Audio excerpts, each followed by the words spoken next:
이제 곧 김장철이 다가옵니다. 김장 준비들 하고 계신가요? 배추가 김치가 되려면 7번 죽어야 된다고 합니다. 첫 번째, 밭에서 뽑힐 때 죽고, 칼에 잘려서 죽고, 소금에 절여서 죽고, 양념에 묻혀서 죽어 4번 죽습니다. 이후에 항아리에 담겨 땅속에 묻혀서 죽고, 나중에 그걸 먹을 때 꺼내서 잘라서 죽고, 그리고 맨 마지막으로 입속에서 씹혀서 죽는다고 합니다. 배추가 김치가 돼서 완전히 죽을 때 그 효능이 있고 사명을 감당하는 것이죠. 우리가 하나님을 섬기는 우리들에게도 이러한 과정들이 필요하다고 생각을 합니다. 내 자아가 살아있고 꿈틀거리면 하나님이 쓰시기에 요긴하지가 못한 것이죠. 그러나 내 자아가 죽고 내 자아가 깨어지고 한두 번이 아니라 반복적으로, 그래서 아마 사도 바울 선생님께서 내가 날마다 죽노라라고 말했는지 모르겠어요.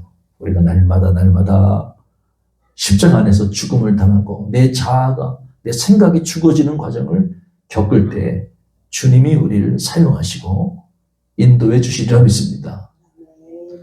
만약에 그렇지 못하면 우리는 김치 정도가 아니라 아마 겉절이에도 못 미치는 인생이 되지 않을까 싶어요. 그래서 우리가 빨리 회개하고 하나님의 말씀에 다시 순종하려는 노력이 필요한 거라는 생각이 듭니다. 오늘 저와 여러분 요한계시록 2장 말씀을 함께 읽었습니다. 주님께서 사도 요한을 통해서 에베소 교회의 지도자들에게, 성도들에게 보낸 편지 글이죠.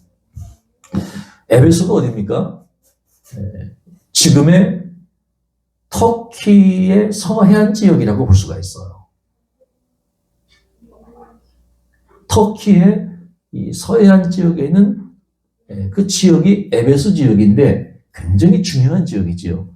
이 바닷가 근처에 있다 보니까 해상무역로의 종착역이 거기에 있었고 활발한 해상무역이 벌어지던 아주 번창한 도시였어요. 뿐만 아니라 로마의 황제가 거기에 기거할 정도로 정치적으로도 굉장히 중요한, 아마 로마 제국시대의 3번째로 큰 도시가 에베소 지역으로 알려져 있지요. 그만큼 에베소는 경제적으로나 정치적으로 굉장히 중요한 역할을 했던 지역입니다. 또 에베소 하면 유명한 게 있어요. 이교도들의 우상들이 거기에 많이 놓여져 있었지요. 세계 7대 불가사의로 알려진 아데미 신전이라고 하는 곳이 그 에베소에 있었고요. 또 로마 황제 도미티안 황제가 자기 형상을 새겨서 그 지역에다가 세워놓았죠. 그래서 수많은 사람들이 거기다가 절을 하게 됐는데 그만큼 그 이교도들의 우상 숭배가 심했던 지역이 에베소 지역이었습니다. 이 에베소 지역에 처음으로 복음이 들어가게 된 계기는 사도 바울 때문이었죠. 주 50년입니다. 주 50년경에 사도 바울이 여러분 잘 아는 브리스길라와 아굴라 부부 있지요. 그 두 부부와 함께 에베소로 건너가서 복음을 전하게 됩니다. 그래서 교회가 세워지게 된 것이죠. 바울이 에베소에서 복음을 전할 때 오래 전하지는 못했어요. 왜냐하면 바울은 에베소에서 복음을 전하니 또 다른 지역에 가서 복음을 전해야 됐거든요. 그래서 신실한 동역자에 있던 브리스길라 아굴라 부부를 에베소에 남겨놓고 이제 다른 지역으로 복음을 전하게 되죠. 그게 제 2차 전도 여행이었습니다. 그래서 시간이 조금 더 지나서 3차 전도 여행은 아예 에베소 지역에 중심이 있었죠. 다시 바울이 에베소에 와서 에베소에 사는 유대인들에게 주의 복음을 전하게 됩니다. 그런데 에베소에 살던 유대인들은 복음을 거부했어요. 그리고 바울을 핍박하게 되지요. 그래서 바울이 어쩔 수 없이 에베소에 사는 유대인 전도를 중단하고 이제 에베소에 두란노 서원이라고 하는 일종의 학교 기관, 이런 곳에 장소를 얻어서 날마다 하나님의 말씀을 강론하게 됐다 하는 것이 에베소 교회의 이 출발점이라고도 볼 수가 있어요. 이 두란노 서원에서 바울에게 말씀을 들었던 여러 사람들 중에 대부분은 에베소 사람들이었고, 그리고 그 지역은 그 에베소 지역에 흩어져 있던 소아시아의 여러 지역 사람들도 바울의 말씀을, 바울이 전하는 복음을 듣게 됐지요. 그리고 그들이 흩어져서 이제 교회들을 세우게 됐는데, 그 교회들이 소아시아에는 7교회들, 오늘 요한계시록에 나오는 소아시아에는 7교회들이 그렇게 세워지게 된 것입니다. 하나님께서 에베소에서 큰 부흥을 주셨어요. 어느 정도 부흥이냐면, 이 바울의 몸에서 손수건이나 앞치마를 가져다가 병든 자에게 얹으면 병이 고침 받는 거예요. 할렐루야. 예. 그래서 수많은 마술로 점치는 사람들이 있었는데 그들도 회개하고 죽게 돌아와서 자기의 죄를 자복하게 됐죠.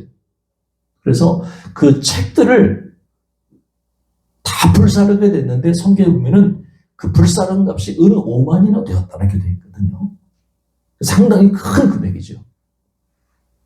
점치는 책들을 다 불사를 정도로 대대적인 도시적인 회개와 부흥의 역사가 일어나게 된 것입니다. 하나님이 하신 일이죠. 수많은 사람들이 자기의 죄를 자복하고 하나님께 돌아오게 됐어요. 이 에베소 교회 부흥을 한 단어로, 한 문장으로 요약한 것이 사도행전에 나옵니다. 이와 같이 주의 말씀이 힘이 있어 흥왕하여 세력을 얻으니라. 사도행전 19장 20절 말씀이죠. 에베소 교회의 부흥 운동의 가장 근원은 뭐냐면 주의 말씀이 힘을 얻었다는 거예요. 할렐루야. 네. 여러분, 참된 부흥의 출발점은 하나님의 말씀으로부터 시작된다는 거예요. 하나님의 말씀이 약화된 시대에는 부흥이 일어날 수가 없어요. 그러나 하나님의 말씀이 흥황하고 힘을 얻는 시대에는 놀라운 회개와 부흥의 역사가 일어나게 되는 거예요. 우리가 추구해야 될, 우리가 사모해야 될 부흥이라는 게 바로 그런 부흥이라고 하는 거예요. 하나님의 말씀이 우리의 삶을 다스리고 우리의 삶을 변화시키는 능력으로 다가오는 말씀, 그 부흥, 우리는 그 부흥을 꿈꿔야 하는 것입니다. 바울이 에베소에서 계속 목회하지 못하고 다른 지역으로 가면서 영적인 아들이었던 디모데를 그곳에 세우게 되죠. 그리고 시간이 지납니다. 수십 년이 지나는 동안에 이제 요한계시록에 쓰였던 주후 95년이 됐어요. 그러니까 50년의 교회가 세워지고 요한계시록이 쓰여졌던 지역이 95년이니까 약 한 45년 정도의 시간이 지나게 된 거죠. 어떤 변화가 있었을까요, 교회에서? 바울을 통해서 복음을 들었던 그 교회 창립 멤버들, 교회 1세대라고 그러죠. 그 1세대들은 대부분 세상을 떠나게 되고 그들의 자녀들, 그리고 그들의 자녀들이 교회의 주축이 되고 그 어린 자녀들이 아마 청년의 나이가 됐을 것 같아요. 약 45년 정도 교회가 지나면 우리가 예측할 수 있는 그런 교회의 구성의 변화가 일어나게 된 거죠. 더군다나 이 사회적으로 로마의 황제 도미티안이 통치를 하고 있었는데 이 로마의 황제 도미티안은 네로 황제를 이어서 아주 극심하게 기독교를 박해하던 황제였어요. 그래서 교회 1세대들은 죽고 2세대와 3세대들이 새로운 세대를 구성해서 교회를 이끌어가고 있었고 교회는 큰 핍박을 당하고 있던 시대였던 것이죠. 이때 주님께서 사도 요한을 통해 에베소 교회 목회자에게 편지를 보내게 된 것이죠. 그 요한계시록이었던 거죠. 자, 그러면 이 편지를 보냈을 때 주님은 어떤 분으로 묘사되고 있을까요? 자, 1절에 보면은 우리 1절 한번 같이 찾아서 읽어보겠습니다. 시작. 에베소 교회 사자에게 편지하라. 오른손에 있는 7별을 붙잡고 7 금촛대 사이를 거니시는 이가 이르시되. 여기 보면 7별이 나오고 7 금촛대가 나옵니다. 7별은 뭘 의미할까요? 이거는 교회 지도자들, 오늘날로 말하면 목회자들, 리더십들을 가리킨다고 볼 수가 있어요. 자, 7 금초 때는 뭡니까? 소아시아에 있는 7 교회들을 가리킵니다. 자, 주님께서는 지금 오른손으로, 능력의 손인 오른손으로 교회의 7 별들인 목회자들을 붙들고 계시다고 하는 거예요. 그리고 7 금축대 사이를 거니신다고 하는 거예요. 두루두루 살피면서 그곳에 임재하고 계시다고 하는 거죠. 여러분, 지금도 주님께서는 연약한 주의 종들을 붙들고 계십니다. 그리고 교회들을 두루 살피며 교회에 임재하고 계시고 교회를 다스리고 계시다고 하는 것이죠. 우리 주님의 관심은 여전히 교회입니다. 이 마지막 시대에 주님께서 연약한 종들을 더욱 강한 손으로 붙들고 계신 거죠. 그리고 교회를 다스리고 교회 가운데 임재해 계신 것입니다. 여러분, 과연 교회의 주인이 누굽니까? 교회의 주인이 목사입니까? 교회의 주인이 평신도입니까? 아닙니다. 교회의 주인은 예수님이십니다. 오직 예수님이 교회의 주인 되셔서 교회를 붙들고 계시고 또 교회 가운데 임재해 계신 것입니다. 어떤 분들은 교회를 사교 모임 혹은 계모임 정도로 여길 수도 있습니다. 또 우리 공부하는 학생들 보면은 평일 학원 다니듯이 교회를 학원 하나를 더 다니는 정도로 그렇게 또 여기는 분들도 학생들도 있는 것 같아요. 그러나 여러분, 교회를 교회되게 하는 가장 핵심에는 주님의 임재가 있더만. 주님의 임재가 머물러 있는 곳이 바로 교회인 거예요. 우리 하늘사랑교회에 주님의 임재가 머물러 있는 것입니다. 주님께서 연약한 종을 붙들고 계신 겁니다. 그래서 우리는 모일 때마다 우리는 뭘 고백해야 되냐면, 주님, 우리 교회의 주인은 예수님이십니다. 우리 교회에 주님의 임재가 머물러 있습니다. 하고 우리는 고백하고 찬양하고 그것을 모일 때마다 확인해야 한다는 것입니다. 그렇다면 에베소 교회가 주님으로부터 받았던 칭찬이 뭘까요? 우리 2절, 3절에 보면은 그들이 주님을 위해 수고하고 인내한 것을 칭찬받았다는 것을 알게 되지요. 자, 2절, 3절 말씀 함께 여러분과 같이 성경 읽어보십시다. 시작. 내가 내 행위와 수고와 내 인내를 알고 또 악한 자들을 용납하지 아니한 것과 자칭 사도라 하되 아닌 자들을 시험하여 그의 거짓된 것을 내가 드러낸 것과 또 내가 참고 내 이름을 위하여 견디고 게으르지 아니한 것을 아노라. 6절도 있지요. 오직 내게 이것이 있으니 내가 니골라당의 행위를 미워하는도다. 나도 이것을 미워하노라. 여러분, 주님이 너의 행위와 수고와 인내를 알고 있다라고 말씀하셨어요. 주님이 알고 계세요. 여러분이 얼마나 주님을 위해 수고하고 인내하고 얼마나 주님을 위해 애쓰는지를 주님이 알고 계신 거예요. 이 말씀이 이 아침 우리에게 큰 위로가 되기를 주의 이름으로 축복합니다. 미국 최초의 흑인 앵커였던 오프라 윈프리라고 하는 여인이 있습니다.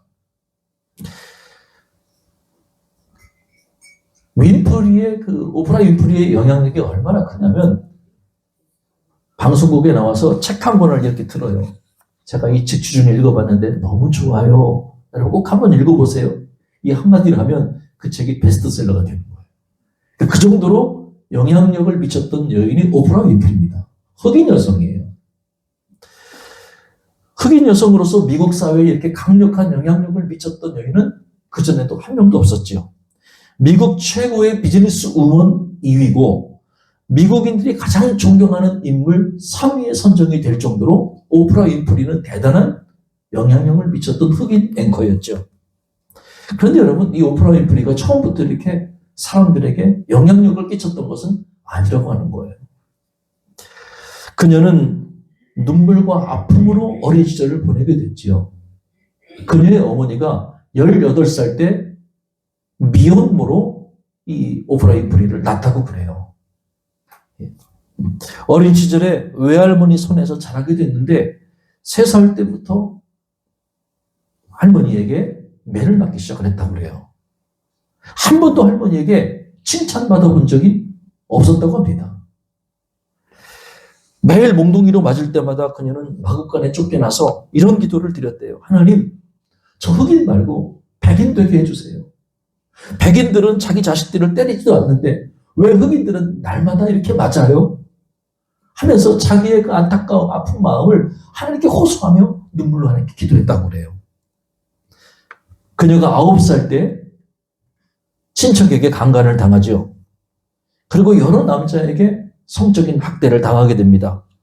14살 때 임신을 했는데 그만 조수관을 낳다가 아이가 세상을 떠나게 되죠.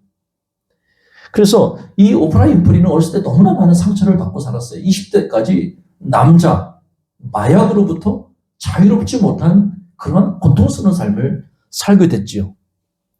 그리고 자신이 겪었던 그 어두운 이야기를 아무에게도 말하지 않고 지내고 있었다고 그래요. 그러던 어느 날 이 오프라 윈프리가 토크쇼를 진행하다가 그날 주제가 성폭행이었다고 그래요. 방송국에 그동안 다른 사람에게 성폭행을 당한 것 때문에 굉장히 고통을 받았던 수많은 여인들이 나와서 자신의 사연을 이야기하고 아픔을 이야기하고 눈물을 흘렸어요. 그 이야기를 다 듣고 있던 오프라 윈프리가 갑자기 자리에서 일어났죠. 그리고 울고 있는 여인을 꼭 끌어안아주면서 함께 울기 시작했어요.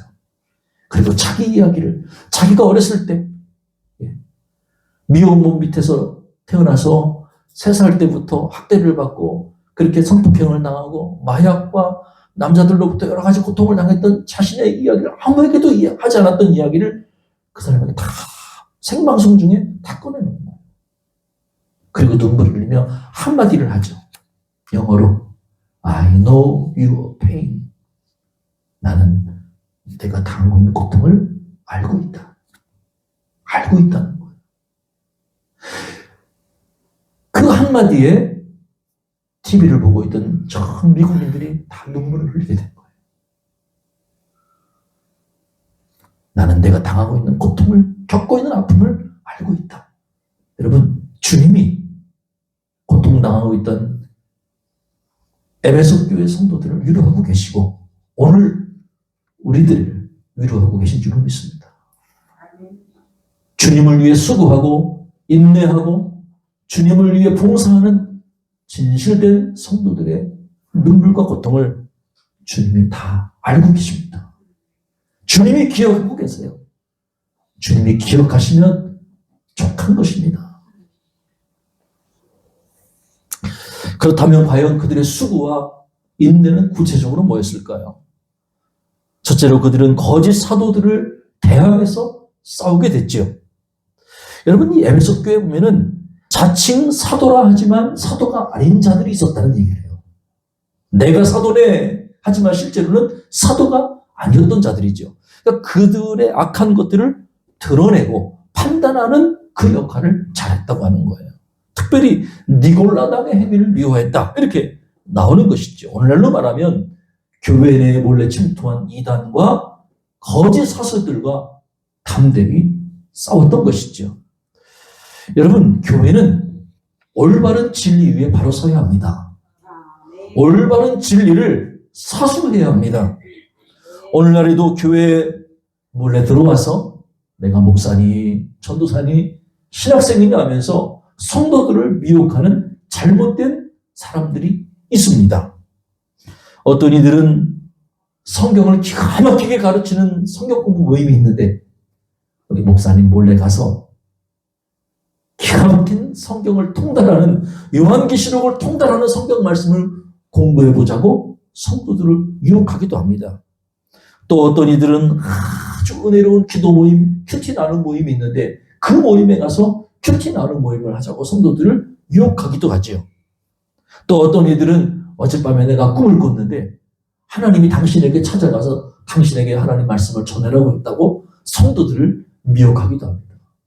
여러분, 마귀는요, 할 수만 있으면 광명한 천사처럼 우리에게 다가와서 우리를 유혹한다는 사실을 여러분 기억할 필요가 있어요. 우리가 정말 영적인 분별력을 가지고 깨어있지 않으면 올바른 진리 위에 설 수가 없는 것이죠. 바른 신앙생활, 하나님 말씀 위에 든든히 세워진 신앙생활을 감당해야 하는데 그러기 위해서는 우리가 정말 바른 분별력이 필요하다는 것을 깨닫게 되지요. 여러분 어떻게 에베소 교회가 거짓 사도들을 분별해낼 정도의 강한 분별력을 갖게 됐을까요? 저는 그렇게 생각해요. 사도 바울이 2회 동안 두란노 성원에서 날마다 하나님의 말씀을 강론했거든요. 오늘날로 말하면 설교하고 가르친 거예요. 그 하나님의 말씀을 제대로 가르쳤던 목회자의 헌신이 두란노 교회를 영적으로 든든히 세웠던 큰 힘이 되었다라고 저는 그렇게 생각을 합니다. 오늘날에도 마찬가지죠.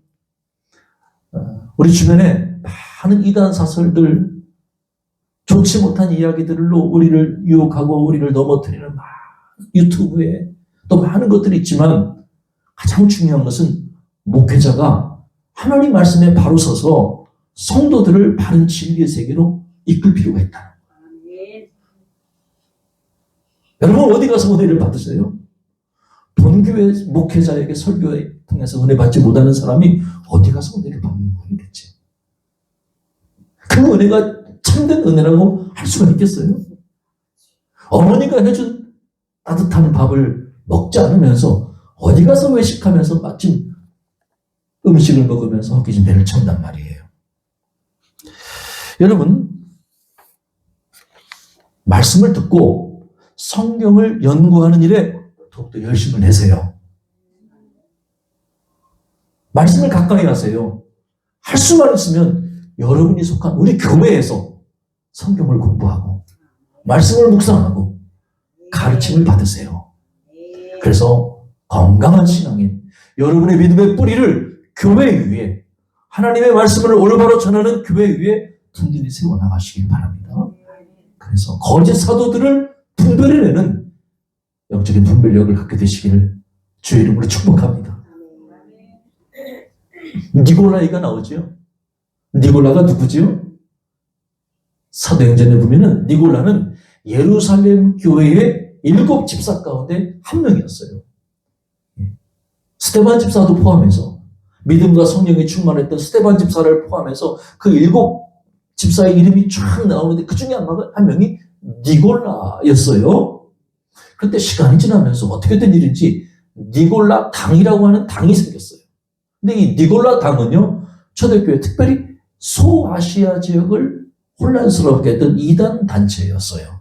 그러니까 그들이 주장한 건 뭐냐면 죄사함 받았으니까 하나님 자녀로 죄사함 받았으니까 우리 어떻게 행동해도 된다. 다 모든 죄가 다 용서받는다. 이제 율법의 시대는 지나고 은혜의 시대가 왔으니까 우리는 율법을 지키지 않아도 된다. 라고 어떻게 보면은 자유가 아니라 방종 그리고 무율법주의를 강조하던 도덕 폐기론자들이란다고 우리가 볼 수가 있는 것이죠. 여러분 이런 극단적인 주장이 과연 성경적인 주장일까요? 그렇지 않다고 하는 거예요. 내가 예수 믿고 다 죄사함 받았으니까 내가 어떻게 행동해도 주님이 다 용서하실 거야. 그렇게 믿는 것은 성경적인 올바른 가르침이 아닌 것이지요. 교회 내에 이렇게 니골라 당을 추종하는 이들이 있어서 교회를 혼란스럽게 했을 때 주님께서는 그 니골라 당의 교훈을 따르는 이들을 뭘로 비유하셨냐면 발람의 교훈을 따르는 자들이다. 이렇게 말씀하셨거든요. 여러분 발람이 누구냐면 구약 성경에 나온 이름인데 발람이 발락을 유혹해서 이스라엘 백성들이 죄를 짓게 유혹을 했던 사람이 발람이에요. 그래서 이스라엘 백성들이 광야 생활하면서 우상 숭배하고 그리고 성적으로 타락하도록 그들을 유혹했던 사람이 바로 발람이라고 하는데 그 발람의 교훈을 따르는 자들이다. 누가요? 니골라 당 얘기하면서. 그러면서 주님께서 오직 내게 이것이 있으니 내가 니골라 당의 행위를 미워하도다. 나도 이것을 미워하노라. 주님이 니골라 당의 행위를 미워한다고 이렇게 말씀하셨던 거죠. 여러분, 이 니골라당을 오늘날로 말하면 뭐라고 말할 수 있을까요? 제가 많이 보면 세속주의라고 볼 수가 있어요. 교회의 전통은 무시하고 세상에서 허용되는 것, 유행하는 것을 교회에 들여와서 교회를 뭔가 새롭게 해야 된다고 주장하는 사람들일 수도 있어요. 왜냐하면 그 목적이 하나님 말씀을 드러내고자 함이 아니라 교회를 합리주의, 세속주의에 물들게 해서 세상 사람들의 웃음거리로 삼고자 하기 때문인 것이죠. 잘 기억하세요. 우리가 분별력이 필요해요. 사랑이라는 이름으로 무조건적으로 다 받아들이는 것이 진정한 사랑이 아니에요. 여러분, 교회 사랑하세요? 네. 교회를 사랑하는 것은요, 모든 방법과 모든 것들을 다 받아들이는 것이 사랑이 아니라 하나님 말씀 위에 잘 서서 받아들일 것을 받아들이고 거부할 것을 거부하는 것이 지혜로운 사랑이라고 하는 거예요. 오늘날에도 입술에는 교회 개혁을 부르짖지만 실제로는 교회의 근본을 깨트리려는 악한 의도를 가진 사람들이 있음을 저는 알아요. 교회 개혁 좋지요. 해야지요. 그러나 여러분, 교회 개혁은 누구에서부터 출발이 됩니까? 자기 자신. 진정한 교회 개혁은 나 자신을 개혁하는 일이에요. 그런데 나 자신을 개혁하는 일은 등한시하면서 다른 사람을 개혁하려고 노력한다면 이게 어떻게 순리가 맞는 일이겠습니까? 여러분, 교회의 개혁은 나 자신으로부터 출발해야 된다. 맞지요? 목사를 교회 개혁의 대상으로 삼거나 다른 성도들을 교회 개혁으로 대상으로 삼으면서 교회 개혁을 주장하는 것은 저는 찬성할 수가 없어요. 나 자신 하나님의 말씀대로 살지 못하는 나 자신으로부터 하나님의 말씀으로부터 개혁이 시작이 된다는 거지요. 그래서 교회가 주님께 칭찬받았던 두 번째 이유가 있지요. 그들의 인내 때문이었습니다. 자, 그들이 어떻게 인내했지요? 자, 3절에 보니까 그들은 주님의 이름을 위해 인내했지요. 마가복음 13장 13절에 보면 예수께서 제자들에게 말세에 나타날 징조들을 말씀하실 때 이런 말씀을 하셨지요. 또 너희가 내 이름으로 말미암아 모든 사람에게 미움을 받을 것이나 끝까지 견디는 자는 구원을 얻으리라. 현재의 고난을 인내하는 것이 미래에 우리가 받게 될 구원의 기초가 된다는 거예요. 현실의 고통을 우리가 견디지 못하면 장래에 얻게 될 구원을 얻지 못한다는 이야기지요. 여러분, 아까 말씀드렸죠. 로마의 도미티안 황제 때 자신을 신이라고 지칭하면서 곳곳에다가 자기 황제의 상을 만들어놨어요. 그리고 거기다 절하라고 했지요. 절하지 않는 기독교인들은 재산을 몰수하고 로마에서 추방을 시켰어요. 심지어 포악한 사자들의 밥이 되기도 했어요. 엄청난 핍박의 때였던 거지요. 이때 예수님의 제자였던 사도 요한이 밤모섬에 유배가 되었고 우리에게 잘 알려진 카타콤이라고 하는 지하 예배 처소가 이때 나오게 된 거예요. 핍박의 시대였단 말이죠. 이러한 핍박의 시대의 성도들이 주님의 이름을 위하여 잘 견뎠다고 하는 거예요. 여러분, 견디는 게 믿음이에요. 한번 따라해 봅시다. 견디는 게 믿음이다. 어려울 때 견디는 게 믿음이에요. 그 어려움의 자리를 도망가지 않고 피하지 않고 잘 견뎌내는 게 믿음이에요. 핍박의 시대에는 그런 거예요. 여러분, 핍박의 시대에는 견디는 믿음이 필요해요. 주님을 위해 견디고 게으르지 아니한 것을 주님이 칭찬하셨다는 것 기억하시기 바랍니다. 에베소 교회가 주님께 책망도 들었어요. 어떤 책망을 들었죠? 첫사랑을 잃어버렸다는 거예요. 첫사랑. 4절 5절 말씀 읽어보십시다. 그러나 너를 책망할 것이 있나니 너의 처음 사랑을 버렸느니라. 그러므로 어디서 떨어졌는지를 생각하고 회개하여 처음 행위를 가지라. 만일 그리하지 아니하고 회개하지 아니하면 내가 내게 가서 내 촛대를 그 자리에서 옮기리라. 여러분, 처음 사랑, 복음은 사랑이에요. 복음은 사랑이에요. 하나님 사랑, 이웃 사랑. 그 첫사랑, 감격을 잃어버렸다는 거예요. 어떻게 회복하죠? 생각의 변화에서 출발하지요. 어디서 떨어졌는지를 생각하는 거예요. 첫사랑은 감정이기 이전에 생각의 변화 내에서 이루어지는 거예요. 생각해보라는 거예요. 생각해보고 그것을 깨달았으면 어떡하라는 거예요? 처음 행위를 가지라는 거예요. 그러니까 생각으로 끝나는 게 변화가 아니고 회개가 아니고 처음 행위라는 거는 손과 발, 몸의 변화, 행동의 변화로까지 나아가야 된다고 하는 거예요. 생각이 변하고 행동이 변화되는 거, 그게 회개인 거죠. 우리에게 필요한 이 첫사랑의 회복, 그것은 바로 주님의 가르침을 회복하고 우리의 행동이 변화되는 것을 의미하는 것이죠. 우리가 신앙생활 하다 보면 이런 경우가 있어요. 예. 듣는 것은 많은데 귀는 커지고 책을 읽어서 아는 것은 많은데 머리만 커지는 거. 가슴이 뜨겁지 못하고 손과 발이 행동하지 못하는 경우가 있더라는 거예요. 여러분, 귀만 커지고 머리만 커진 신앙의 특징이 뭔지 알아요? 다른 사람을 비난하고 정죄하는 거. 신앙생활은 이렇게 되는데 왜 너는 그렇게 하지 못해? 하면서 내 판단과 기준으로 신앙생활을 제대로 하지 못하는 사람들을 정죄하고 비난하기 쉽다고 하는 거예요. 나는 일평생 교회를 출석하며 주님을 섬겼습니다라고 말할지도 몰라요. 근데 여러분, 주님께서 혹시 여러분에게 나는 너를 도무지 알지 못한다라고 말씀하실 수도 있다는 거예요. 그러므로 여러분이 어디서부터 주님에 대한 이웃사랑이 식었는지를 생각해보고 처음 행위를 가지시기를 주의 이름으로 축복합니다. 오늘 말씀의 결론은 희망적이에요. 귀 있는 자는 성령이 교회들에게 하시는 말씀을 들을지어다. 이기는 그에게는 내가 하나님의 낙원에 있는 생명나무의 열매를 주어 먹게 하리라. 이기는 그에게. 그게 무슨 표현이겠어요? 첫사랑을 회복한 자에게 생명나무의 열매를 주어 먹게 하겠다. 여기서 생명나무는 우리의 구원이라고 볼 수가 있어요.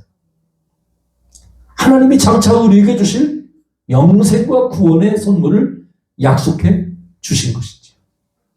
주님께서 이러한 약속을 에베소 교회에 주신 이유는 핍박받고 있던 그들을 위로하고 격려하기 위함이에요. 제가 오늘 여러분에게 이 설교를 하고 있는 이유도 마찬가지죠. 늘 교회를 위해 수고하고 고난 중에 견뎌내고 있는 여러분들을 위로하고 격려하기 위함입니다. 한 분 소개해드리고 말씀 마칠게요. 태국의 치앙마이에 한 교회가 있었지요. 시골 마을에 조그마한 교회가 하나 있었는데 성도가 12명 정도 되고 또 성도의 대부분이 어린아이들이었던 또 전도사님이 목회하는 아주 연약한 교회였다고 해요. 그러나 이들이 늘 주님을 바라보고 기쁨 중에 찬송하며 은혜 가운데 교회를 신앙생활을 하고 있었던 것이죠. 그런데 예배당이 너무 낡아서 비만 오면 예배당에 빗물이 줄줄 새는 거예요. 그래서 전도사님이 성도들과 함께 우리 아무래도 예배당을 새로 지어야 되겠습니다라고 회의를 통해서 결정을 하게 됐죠. 그런데 얼마 지나지 않아 전도사님이 다른 교회에 이렇게 청빙을 받아 가시게 됐고, 그래서 그 비가 올 때마다 새는 그 교회를 더 이상 어떻게 신축하기가 어려운 상황이 된 것이죠. 그런데 그 교회에 17살 된 한 소녀가 있었다고 그래요. 이 소녀는 이 교회 학교 교사였는데 아이들을 데리고 기도에도 인도하고 성경 말씀도 가르치면서 그리고 아침마다 교회 나와서 기도했다고 그래요. 하나님, 우리 교회 새 예배당을 건축하게 해주세요라고 기도하는 소녀였다고 그래요. 매일같이 기도하는 중에 어느 날 이 소녀에게 기도 중에 하나님의 감동이 왔대요. 하나님의 감동은 그 일을 내가 해라.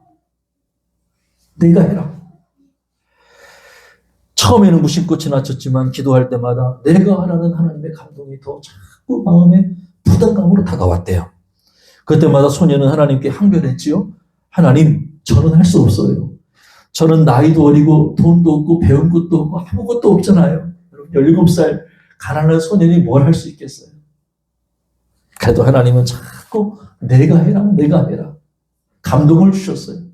어느 날 이 소녀가 이렇게 신문 잡지를 보던 중에 한 광고가 눈에 띄었어요. 눈을 삽니다. 라는 광고였지요. 처음에는 생각 없이 지나셨는데 다시 그 광고를 보게 되면서 어느 안과 병원에서 눈을 산다는 광고였지요. 그녀의 마음에 새 예배당 건축을 내가 하라는 자꾸 감동이 다가왔던 것이죠. 며칠 기도하고 끝내 결심을 하고 읍내에 있는 그 병원을 소녀가 찾아갔다고 합니다. 소녀가 의사를 만나서 내 눈을 팔기 위해서 이곳에 왔다라고 이야기를 하자 의사가 깜짝 놀랐습니다. 어떻게 너처럼 예쁜 어린 소녀가 눈을 팔려고 그래? 왜 눈을 팔려고 했지? 이유를 물었죠. 그래서 소녀는 교회 예배당을 건축하기 위해서 내 눈을 팔려고 한다고 그런 이야기를 했습니다. 그 이야기를 들은 의사가 아니 도대체 교회가 무엇인데 눈까지 팔아서 예배당을 건축하려고 그래? 의아해하며 궁금증을 갖게 되지요.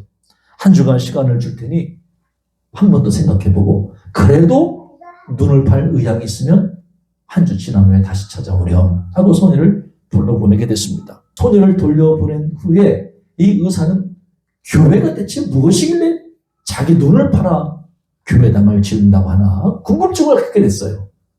그리고 먼 지역에 있는 한 목사를 찾아가서 대체 교회가 뭐길래 자기 눈을 팔아 교회당을 지으려고 하는지 이유를 물어보게 됐죠.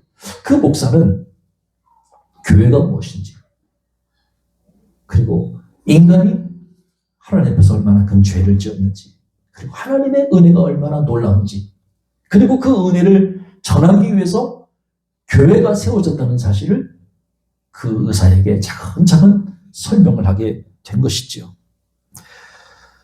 일주일 후에